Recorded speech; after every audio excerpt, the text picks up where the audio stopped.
ఓం నమ శివాయ. Hi friends, మనల్ని ఓం నమ శివాయ కాపాడుతుండండి. ఎందుకంటే మన ప్రాణం ఇంతే ఉంటుంది.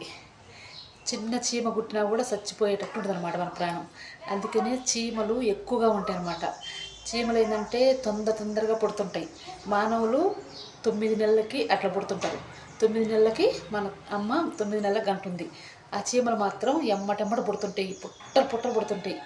అయితే అవి కుడితే చచ్చిపోతాయి. చీమలు కుడితే మనం చచ్చిపోతామంట. అందుకే దేవుడు ఏం చేసిండు, ఓం నమ శివాయ ఏం చేసిండు, చీమ కుడితే మానవులు సాగకుండా.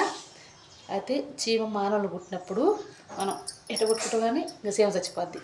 అందుకని మానవుల చేతిలో చీమ చచ్చిపోయేటట్టు శివుడు ఆజ్ఞ ఇచ్చిండండి.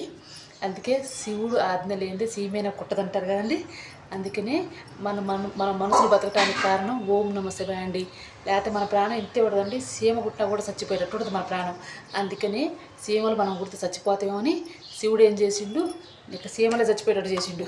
మనం ఎట్ట పట్టంగానే చీమలు చచ్చిపోతాయి. చీమలు చచ్చిపోయేటట్టు ఓం నమ శివాయ చేసిండు.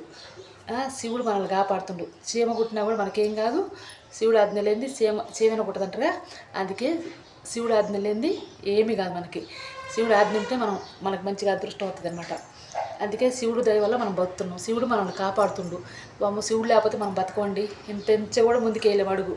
శివుడు లేకపోతే మనం బతకలేము. అందుకే శివుడు మనందరిని కాపాడుతుండు. కాబట్టి ఓం నమ శివాయ అనుకుందాం మనందరం.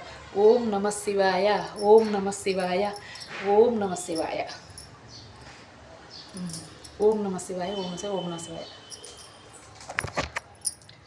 లైక్ చేయండి, షేర్ చేయండి.